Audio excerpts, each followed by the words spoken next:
Hello दोस्तों, tricks for all students में आप सभी का एक बार फिर से स्वागत है। दोस्तों, आज की इस वीडियो में हम सामाजिक आंदोलन के अंतर्गत श्रमिक आंदोलन को काफ़ी डिटेल में कवर करेंगे। देखिए, किसान आंदोलन, महिला आंदोलन, इनको हमने पहले ही पढ़ लिया है और आज की इस वीडियो में हम श्रमिक आंदोलन को पढ़ेंगे।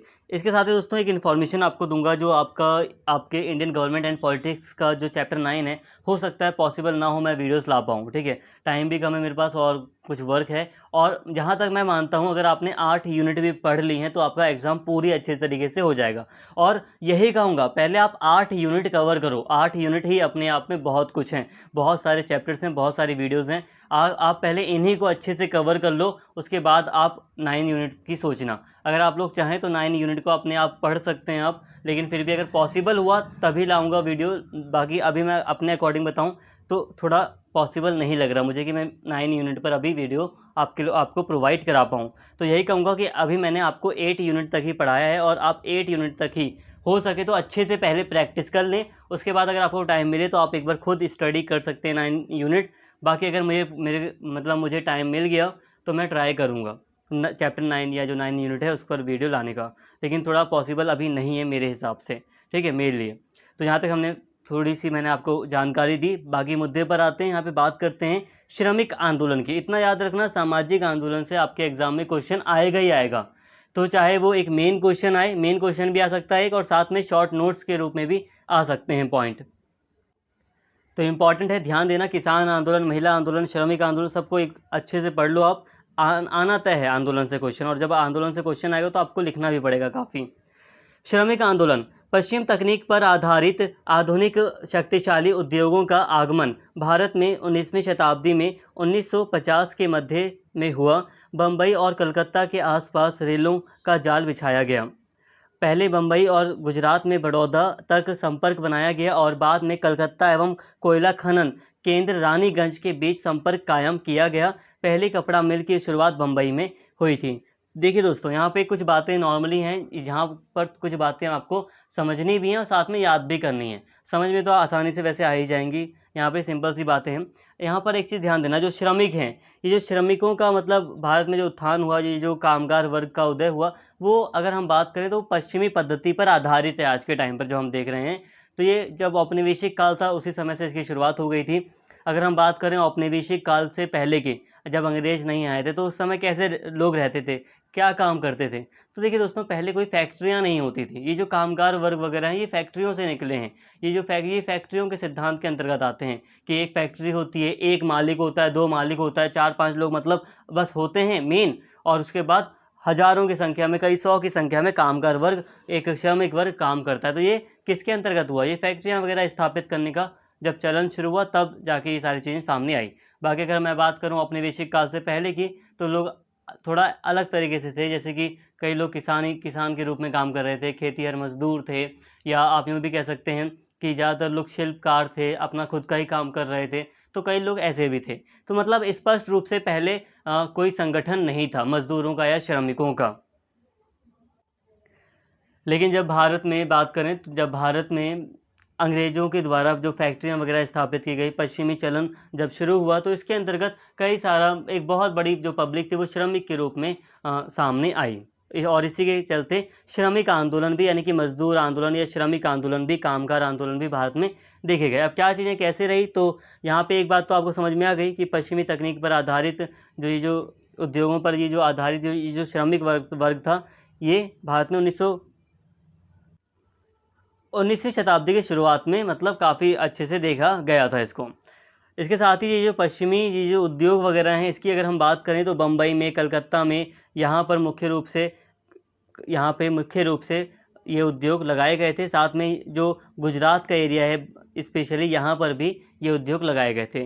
देखिए दोस्तों, इन क्षेत्रों को बम्बई, कलकत्ता, यहाँ पर मुख्य रूप से उद्योग लगाए गए गुजरात में।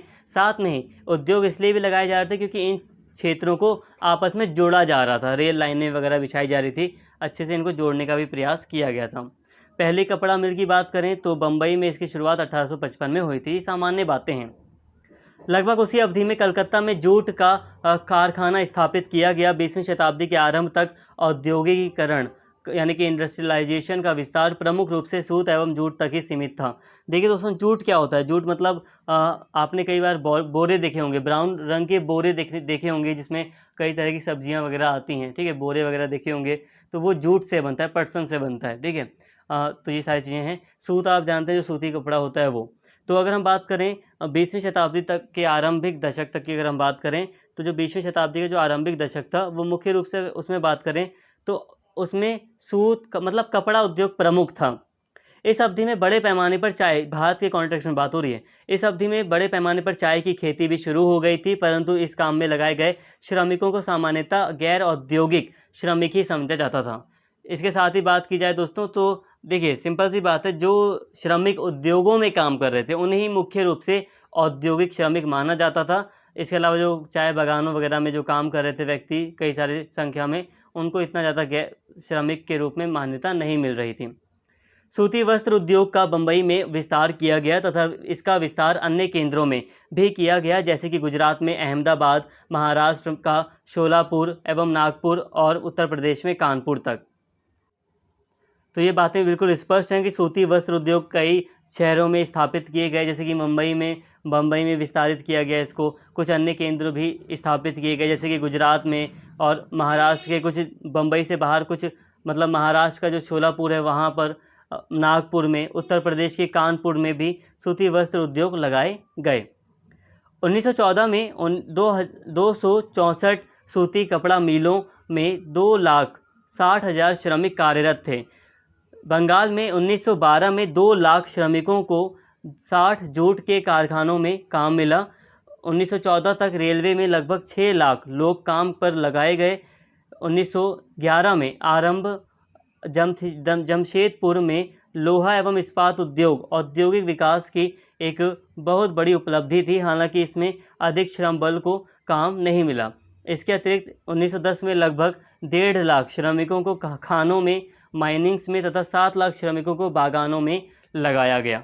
तो यहाँ पे दोस्तों जितनी भी बातें हो रही हैं, अगर मैं एग्ज़ाम पर्सपेक्टिव से आपको बताने का प्रयास करूँ तो यहाँ पे जो बातें हैं उन्हें आप हल्का हल्का समझिए और कुछ कुछ पॉइंट याद करने का प्रयास कीजिए।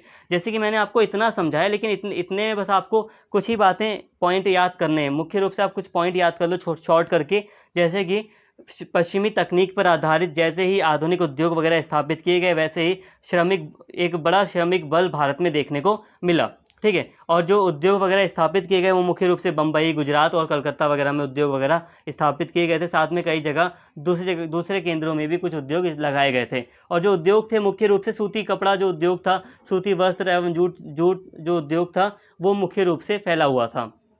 ये सारी बात कर सकते हैं। इसके अलावा कुछ आंकड़े आप दिखा सकते हैं कि इस कारखाने में या इस काम में इतने लोग लगे हुए थे। जैसे कि यहाँ पर कहा जा रहा है कि 7 लाख जो श्रमिक थे वो बागानों में लगे थे, जैसे कि चाय के बागान हो गए या दूसरे जो व्यापारिक कृषि थी उसके जो बागान थे उसमें लगे जो लोग थे उनकी संख्या 7 लाख थी। उद्योगों के सर्वेक्षण के मुताबिक 1999 में निजी व सार्वजनिक क्षेत्र के उद्योगों में 281 लाख श्रमिक कामगार थे। अगर हम बात करें 1999 की एक रिपोर्ट के मुताबिक, एक सर्वे के मुताबिक, तो निजी, प्राइवेट और पब्लिक सभी सर्वेंट को मिलाकर बात की जाए तो उद्योगों में 261 लाख श्रमिक कामगार थे। आप लगभग कह सकते हैं 3 करोड़ के लगभग आसपास, ऐसा कह सकते हैं। इसमें दोनों ग्रामीण एवं शहरी क्षेत्र शामिल हैं तथा बागानों, खानों, निर्माण कार्य, जन उपयोगी सेवाएं, यातायात एवं संचार में उनकी नियुक्ति की गई है। मतलब जो सभी जो प्राइवेट सर्विसेज हैं, जैसे कि प्राइवेट जो कंपनीज वगैरह हैं या जो प्राइवेट सेक्टर हैं या ये जो पब्लिक सेक्टर है, उन सभी को मिलाकर ये आंकड़ा दिखाया गया था। तो यहाँ तक हमने बात कर ली, नॉर्मली कुछ सामान्य बातें हुई। तो यहाँ हमने बस श्रमिकों की दशा देखी कि कितने श्रमिक थे या कितना मतलब किस तरह से भारत में उद्योग वगैरह स्थापित किए गए, फिर एक बड़ा श्रमिक बल देखा गया। तो ये सारी बातें हमने नॉर्मली की। अब यहाँ पे यही हम बातें कर रहे हैं कि पूर्व स्वतंत्रता काल में, ठीक है, स्वतंत्रता काल से पहले श्रमिकों के आंदोलन किस प्रकार के थे, ठीक है। अब हम यहाँ पर इसकी बात करने जा रहे हैं। व्यापार संघ श्रमिकों का वह स्वैच्छिक संगठन है जिसका सामूहिक कार्यवाही द्वारा श्रमिकों के हितों को प्रोत्साहन एवं संरक्षण देने के लिए किया जाता है।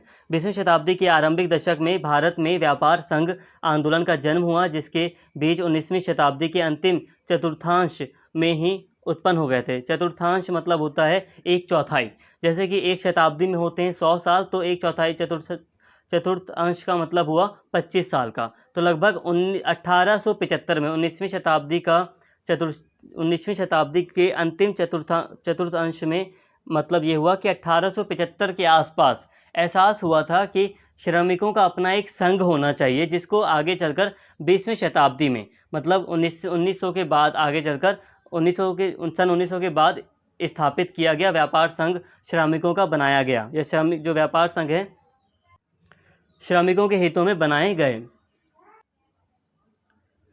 एस.एम. बंगाली, एम. लोखंडे तथा अन्य अनेक व्यक्ति व्यापार संघ के निर्माण, हड़तालों के संचालन एवं सामान्य रूप से श्रमिक वर्ग की स्थितियों को बेहतर बनाने में सफल हुए। हालांकि प्रथम विश्व युद्ध की समाप्ति तक ऐसा नहीं था कि आधुनिक व्यापार संघ आंदोलन ने भारतीय भूमि में अपनी जड़ें मजबूत कर ली हों। देखिए दोस्तों, स्पेशली यहाँ पे बात की जाए तो फर्स्ट वर्ल्ड वॉर के बाद थोड़ा ऐसा देखा गया, कुछ प्रमुख व्यक्ति थे, इनके प्रयासों के द्वारा मजबूती से श्रमिकों का एक व्यापार संघ स्थापित किया गया, जिसके द्वारा श्रमिकों को संरक्षण देने का प्रयास किया गया। जो मजदूर वर्ग था उसके हितों को, उसका जो इंटरेस्ट है उसको उजागर करने का प्रयास किया गया, उसकी दशा में सुधार लाने का प्रयास किया गया। इसमें कुछ प्रमुख व्यक्ति थे, इन्होंने कुछ प्रमुख भूमिका निभाई थी, जैसे कि व्यापार संघ से संबंधित जो हड़ताल वगैरह का संचालन है, इसमें कुछ महत्वपूर्ण भूमिका इन व्यक्तियों ने निभाई थी। हालांकि प्रथम विश्व युद्ध के बाद ही काफ़ी अच्छे से सक्रिय रूप से श्रमिकों के संरक्षण से संबंधित आंदोलन सक्रिय हुए।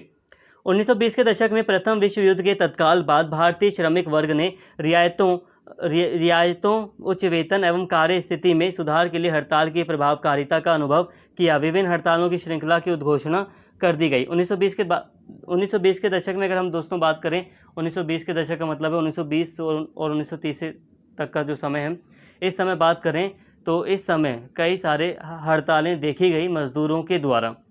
तो ऐसा देखा गया कि जो मजदूर हैं वो अपने हितों को लेकर, अपनी जो मांग है, अपनी जो दशा है उसको सुधारने के लिए कई सारी हड़तालें कर रहे थे। इस दौरान मद्रास के कपड़ा श्रमिकों ने मद्रास श्रम संघ का निर्माण किया, जिसने 1918 में हड़ताल की। लगभग उसी समय अहमदाबाद के कपड़ा श्रमिकों ने हड़ताल कर दी तथा श्रमिकों को गांधी जी के हस्तक्षेप एवं नेतृत्व के फलस्वरूप 1920 में वस्त्र श्रम संघ का निर्माण हुआ। तो देखिए दोस्तों, कई जो राज्य थे उनके अपने अपने संघ स्थापित किए गए, श्रम से संबंधित संघ बनाए गए, ऑर्गेनाइजेशन बनाया गया। ठीक है, यूँ कह सकते हैं कि श्रमिकों का अपना यूनियन बना।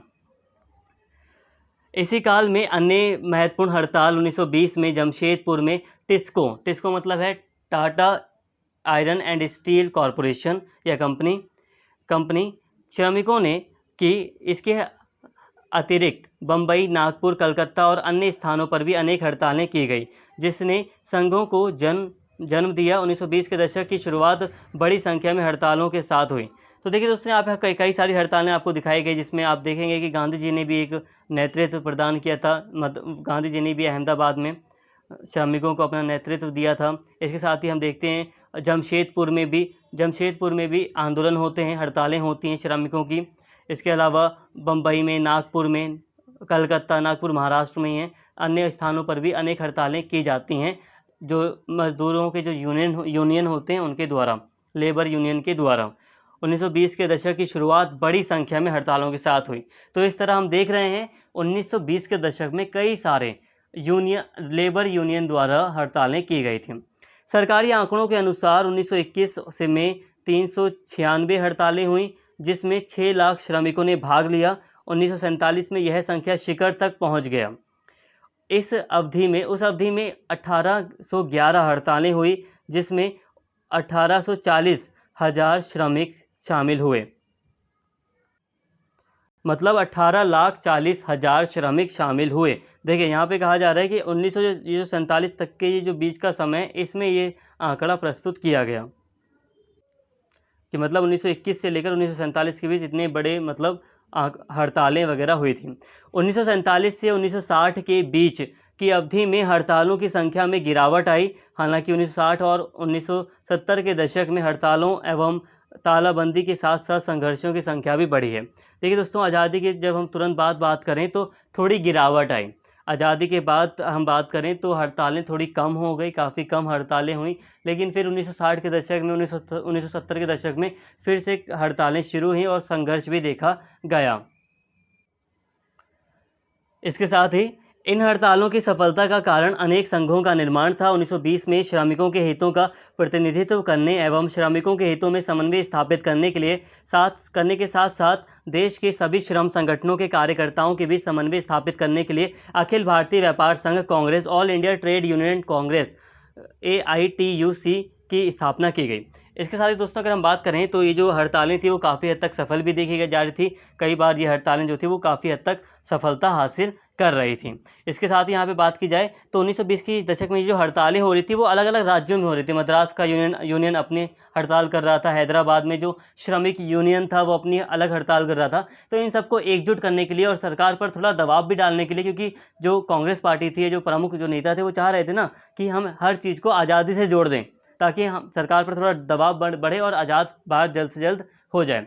तो इसके लिए एक ऑल इंडिया अखिल भारतीय स्तर का श्रम संगठन बनाया गया। ठीक है, all India trade union Congress की स्थापना की गई ताकि जितने भी ऑर्गेनाइजेशंस हैं, अलग अलग जो यूनियन हैं श्रमिकों के, उनको एकजुट किया जा सके, उनमें कोऑर्डिनेशन बैठाया जा सके। यहाँ पे अगर हम बात करें अब राजनीतिक दल एवं श्रमिक संगठन की, तो यहाँ पर आप देख सकते हैं इसको क्या है, कैसे, यहाँ पे मैं आपको बता देता हूँ।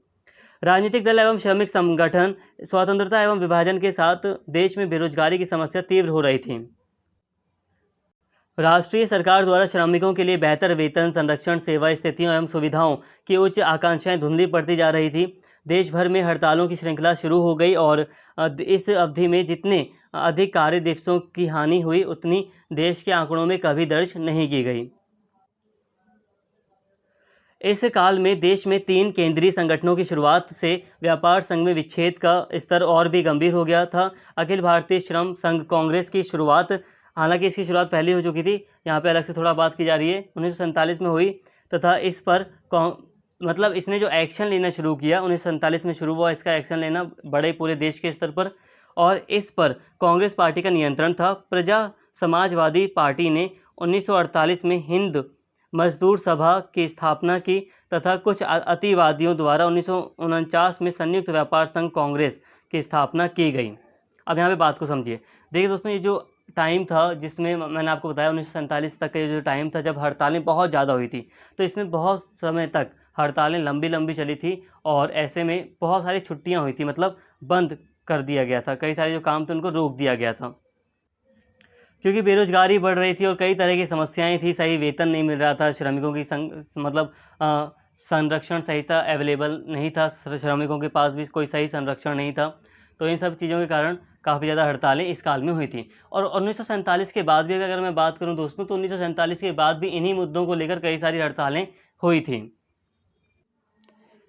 इसके साथ ही देश में अगर हम बात करें तो जैसे कि यहाँ पे एक जो अखिल भारतीय श्रम संघ था वो एक कांग्रेस के प्रभाव में था।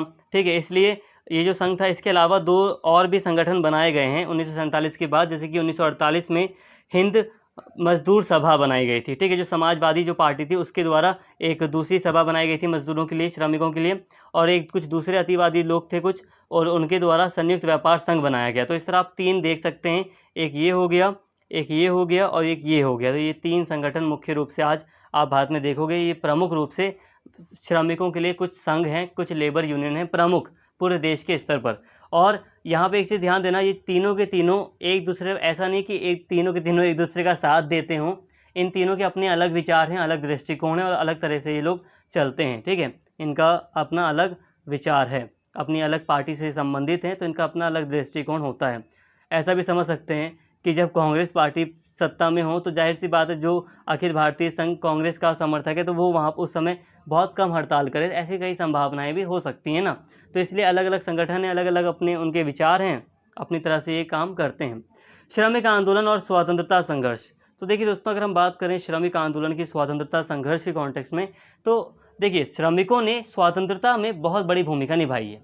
जाहिर सी बात है इनके द्वारा जो आंदोलन वगैरह हुआ उसका भी सरकार पर बहुत दबाव पड़ा था, तो सक्रिय रूप से श्रमिकों के द्वारा आंदोलन में पार्टिसिपेट किया गया। आंदोलन में स्वतंत्रता संघर्ष में एक सक्रिय भूमिका श्रमिकों के द्वारा भी निभाई गई थी। तो यहाँ तक हमने सामान्य बातें की, बहुत सारी बातें हो गई यहाँ तक। आधी से ज़्यादा बातें हमारा हो गया चैप्टर का। अब हम बात करते हैं उत्तर स्वतंत्रता काल में श्रमिक आंदोलन। मतलब स्वतंत्रता काल जब 1947 में जब भारत को स्वतंत्रता मिल जाती है, तब उसके बाद किस तरह से आंदोलन होते हैं, अब हम इसकी बात कर रहे हैं। Worker movement in post independence period. Communist party को समर्थन देने वाले श्रमिकों ने 1950 के मध्य में राजनीतिक संघर्ष के रूप में हड़तालों की शुरुआत की। उत्तर स्वतंत्र भारत में श्रमिक वर्ग की हड़तालों ने राजनीतिक मुद्दों को व्यापक रूप से उठाया। देखिए दोस्तों, कम्युनिस्ट पार्टी का प्रभाव भी भारत में देखा गया। भारत में कई सारे लोग कम्युनिस्ट पार्टी से प्रभावित थे और कम्युनिस्ट पार्टी भारत में सामने आई थी। CPI, आप जानते हैं कम्युनिस्ट पार्टी रही हैं। तो इन्होंने मुख्य रूप से श्रमिकों की बात की, कामगार वर्ग की बात की और पूंजीपतियों का, स्पेशली जो अमीर वर्ग है, उसका विरोध किया। हालांकि जो भारत के बड़े नेता थे वो नहीं चाहते थे कम्युनिज्म भारत में स्थापित हो, क्योंकि वो कहीं ना कहीं थोड़ा उदारवाद से भी प्रभावित थे। तो इस तरह आप पाएंगे कि भारत में कम्युनिस्ट पार्टी के अंतर्गत थोड़ा सा राजनीतिक संघर्ष देखा गया, यहाँ पर श्रमिक संघर्ष यहाँ पर देखा गया। तो कई बड़े हड़तालें कम्युनिस्ट पार्टी के समर्थन के द्वारा, श्रमिकों के द्वारा की गई थी। रामास्वामी के अनुसार 50 एवं 60 के दशक में जब भी श्रमिकों के विरुद्ध कोई निर्णय लिया गया अथवा पुलिस ने कांग्रेस पार्टी की श्रमिक विरोधी नीतियों में या औद्योगिक विवाद में हस्तक्षेप किया, तो गैर कांग्रेसी संघों ने नियमित रूप से प्रतिकूल सरकारी निर्णयों का विरोध किया। मतलब यही है कि जब सरकार ने श्रमिकों के लिए कुछ सही कानून नहीं बनाए, सही सुरक्षा नहीं प्रदान की, तो जो विरोधी जो दल थे उन्होंने सक्रिय रूप से प्रतिकूल सरकारी निर्णयों का विरोध किया। जो गलत निर्णय थे सरकार के, उसका विरोध किया। यहाँ पे कांग्रेसी लिखा गया है, ऐसा इसलिए क्योंकि पहले जो सरकार थी वो मुख्य रूप से कांग्रेस की ही तो थी। आज़ादी के लंबे समय तक कांग्रेस ही सरकार में प्रमुख थी, इसीलिए कांग्रेस को यहाँ कहा गया है। लेकिन यहाँ पे कांग्रेस का मतलब आप प्रमुख सरकार से ले सकते हैं। 1955 में कानपुर के कपड़ा मिल के श्रमिकों तथा 1958 में टिस्को लोह एवं इस्पात कंपनी श्रमिकों ने सरकार की औद्योगिक नीतियों का विरोध किया तथा यह उनकी हड़तालों का प्रमुख मुद्दा था। 1960 में मुंबई, अहमदाबाद तथा अन्य शहरों के श्रमिकों ने मूल्य वृद्धि तथा आवश्यक संसाधनों के अभाव के मुद्दे पर बंद मतलब हड़ताल में भाग लिया। 1960 के दशक में माल की बंदी देखी गई। यहाँ पे आप उदाहरण के रूप में देख सकते हैं यहाँ पर कि यहाँ पे कुछ तथ्य हैं, फैक्ट हैं, यहाँ पे कुछ बातें हैं, यहाँ पर कुछ आप इन्हें यूज़ करना अपने आंसर राइटिंग में। जैसे कि 1955 में कानपुर में जो कपड़ा मिल थी उसके श्रमिकों ने हड़ताल की। 1958 में Tata steel, iron and steel जो कंपनी है, उसमें श्रमिकों ने औद्योगिक नीतियों का विरोध किया, क्योंकि कई बार जो नीतियां हैं वो सरकार बड़े उद्योगपतियों, ऐसा लगता है कि बड़े उद्योगपतियों के लिए ज़्यादा समर्थन कर रही है, तो इसमें कई बार हम देखते हैं कि श्रमिकों का नुकसान होता है। जैसे कि आजकल हम देख रहे हैं कि कंपनियों को पूरी आज़ादी है कि वो किसी भी श्रमिक को जब चाहे तब निकाल सकती है, जब चाहे तब ले सकती है। तो ऐसी नीतियाँ कहीं ना कहीं श्रमिकों के लिए थोड़ा घाटे की चीज़ होती हैं। तो ये सारी चीज़ें हैं। इसके साथ ही मुंबई, अहमदाबाद, अन्य शहरों में भी श्रमिकों ने मूल्य वृद्धि, जो इन्फ्लेशन मतलब मूल्य वृद्धि जो हो रही थी या जो आवश्यक संसाधन थे उसके अभाव के मुद्दे पर बंद में भाग लिया। तो इस तरह हम देखते हैं 1960 के दशक में काफ़ी ज़्यादा हड़तालें होती हैं। 1960 और 1970 के दशक में कई सारी हड़तालें आपको दिखेंगी। 1960 के दशक में श्रमिक, सफ़ेद पोश कार्मिकों तथा स्कूल एवं कॉलेजों के अध्यापकों द्वारा अनेक युद्धमान विद्रोह किए गए। मतलब न केवल कंपनी या औद्योगिक जो उद्योग वगैरह हैं वहाँ के श्रमिकों ने, बल्कि सफ़ेद पोश जो मतलब उच्च स्तर के, जो हाई लेवल के जो ऑफिसर्स हैं, जो कार्मिक हैं हाई लेवल के, उनके द्वारा भी हड़ताल की गई। जो अध्यापक थे, स्कूल कॉलेज के प्रोफेसर्स वगैरह, उनके द्वारा भी 1960 के दशक में कई हड़तालें की गई। 19 सितंबर 1968 को केंद्रीय सरकार के कर्मचारियों ने मूल वेतन में महंगाई भत्ते की मांग, आवश्यक न्यूनतम वेतन तथा मूल्य वृद्धि के पूर्ण तटस्थीकरण को लेकर काम रोक दिया। इन आंदोलनों ने जोर पकड़ लिया। मई 1974 में 1.7 करोड़ रेल कर्मचारियों ने हड़ताल की घोषणा कर दी। यहाँ पर देखिए दोस्तों, यहाँ पे जैसे कि 1968 की अगर हम बात करें तो जो केंद्रीय सरकार के जो कर्मचारी थे उन्होंने जो मूल वेतन है, कि महंगाई भत्ता भी दिया जाता है ना, हर साल महंगाई भत्ता, महंगाई बढ़ती है तो जो वेतन है उसमें भी बढ़ोतरी होती है महंगाई के अनुसार। सरकारी नौकरी का यही फ़ायदा है, महंगाई के अनुसार आपकी सैलरी बढ़ती है तो महंगाई भत्ता दिया जाता है एक तरह से आपको, तो उसमें मूल्य वृद्धि वगैरह होती है, तो उसके लिए हड़ताल किया काम को रोक दिया था। और इस आंदोलन ने काफ़ी जोर भी पकड़ा था। इसके साथ ही रेल कर्मचारियों ने हड़ताल की घोषणा की थी और कई बार आप देखेंगे कि रेल कर्मचारियों के द्वारा ऐसी घोषणा की जाती है या एक सरकार को एक अल्टीमेटम भी दिया जाता है। इसके साथ ही दोस्तों यहाँ पर जो आंकड़े दिए गए हैं, जैसे कि ये वाला जो आंकड़ा है, इस पे थोड़ा-सा हो सकता है मुश्किल हो। जैसे कि यहाँ पे 1.7 करोड़ रेल कर्मचारी, मतलब काफ़ी ज़्यादा कर्मचारियों की यहाँ पे बात हो रही है, तो हो सकता है थोड़ा-सा यहाँ पर आंकड़े हो सकता है गलत हो। मैंने यहाँ पे ड्यू एसओएल की रीडिंग से ये आंकड़ा लिया है। एक बार आप सर्च भी कर सकते हैं या फिर आप यूँ सिंपल सा लिख सकते हैं कि मई 1974 में, ठीक है, कई रेल कर्मचारियों ने, बड़ी संख्या में रेल कर्मचारियों ने हड़ताल की घोषणा कर दी, ठीक है। आप ये भी लिख सकते हैं। बाकी अगर आपको याद है एग्जैक्ट कि रेल कर्मचारी कितने हैं, तो आप समझ कर थोड़ा लिख सकते हैं, क्योंकि मुझे अभी पूरा एग्जैक्ट मुझे नॉलेज, मैं भूल गया हूँ कि कितने रेल कर्मचारी वैसे वर्तमान समय में हैं और 1974 में फिर कितने रहे होंगे। तो थोड़ा आंकड़ा, थोड़ा मुझे थोड़ा डाउट लग रहा है इसमें सिर्फ, ठीक है। थोड़ा यहाँ पे थोड़ा सा आप ध्यान देना बस। कर्मचारियों की मांगे थी कि वेतन को दुगुना किया जाए, इसके साथ साथ अतिरिक्त महंगाई भत्ता, वार्षिक बोनस की अदायगी की जाए, सब्सिडी मूल्य पर खाद्यान्नों एवं अन्य आवश्यक वस्तुओं का प्रावधान किया जाए। मतलब एक्स्ट्रा महंगाई भत्ता दिया जाए, जो महंगाई बढ़ रही है तो उसका भत्ता दिया जाए, बोनस दिया जाए, साथ में सब्सिडी वगैरह दिया जाए, खाने पर सस्ते में थोड़ा खाना खाना वगैरह, अनाज वगैरह उपलब्ध हो, इसके लिए हड़ताल की थी। निष्कर्ष रूप में श्रमिकों के विभिन्न राजनीतिक दलों से निकट के संबंध हैं। डीएमके तथा एडीएमके जैसे क्षेत्रीय संगठन जो दक्षिण भारत में सक्रिय हैं, क्षेत्रीय दलों के अपने श्रमिक संघ हैं। श्रमिक वर्ग संघर्ष के प्रारंभिक दौर में आकस्मिक हड़तालें हुई तथा उनका नेतृत्व वर्ग के भीतर से ही उभरा है। बाद में बाहरी नेताओं का समर्थन मिला। कुछ लोगों का मत है कि ये राजनीतिक नेता श्रमिक वर्ग का प्रयोग अपने राजनीतिक हितों के लिए करते हैं। तो दोस्तों यहाँ तक मेनली बात की जाए तो हमने यहाँ पे सारी बातें कर ली। भारत में किस तरह से श्रमिक आंदोलन की शुरुआत हुई, क्या स्वरूप रहा, इसकी हमने हल्की सी बात की। स्वतंत्रता से पहले श्रमिक आंदोलन किस तरह का था, हमने इसको देखा।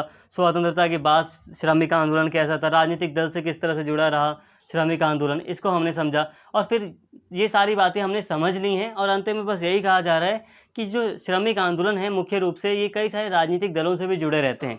जैसे कि कई सारी जो स्थानीय पार्टियां हैं, पॉलिटिकल पार्टीज़ हैं, इनके अपने अपने श्रमिक संगठन हैं या ये अपने अपने जो एरिया के जो श्रमिक संघ हैं उनका समर्थन करती हैं। और कई बार ये भी कहा जाता है कि ये पॉलिटिकल जो पार्टीज़ हैं वो श्रमिक वर्ग या श्रमिक आंदोलन का मतलब फ़ायदा उठाती हैं अपने लिए, तो ऐसा भी कहा जाता है। लेकिन हाँ, फिर भी हाँ, अलग अलग पॉलिटिकल पार्टीज़ हैं वो अलग अलग दृष्टिकोण रखती हैं और अपने अपने हिसाब से श्रमिकों का समर्थन करती हैं और कई सारे श्रमिक संघ बने हैं। लेकिन आज भी हम कई सारे श्रमिक आंदोलन देख सकते हैं। कई बार आप देखेंगे कि श्रमिकों के द्वारा आंदोलन किया जाता है, क्योंकि कई बार आप देखोगे कि कई सारी सरकारी जो नीतियां हैं उसमें बड़े उद्योगपतियों के पक्ष में कई समर्थन में कई सारी बातें शामिल की जाती हैं। तो ये सारी बातें आई होप आपको समझ में आई होंगी। श्रमिक आंदोलन किस तरह का था, बाद में इसको हमने पूरी तरह कवर कर लिया है। एग्जाम में ये सारी बातें आपको लिखने का प्रयास करना है। बेसिकली जो पॉइंट है उन्हें आप शॉर्ट में आप समझ कर बनाकर अपने अच्छे से एग्जाम में कर सकते हो, अपनी लैंग्वेज में भी लिख सकते हो। बस टॉपिक को अच्छे से आप समझ लेना, ठीक है। उम्मीद करता हूँ वैसे सारी बातें आपको समझ में आ गई होंगी। वीडियो अगर पसंद आई हो तो प्लीज़ चैनल को सब्सक्राइब कर लें, वीडियो को लाइक करें, शेयर करें और कमेंट करके अपना फीडबैक जरूर दें। Thank you.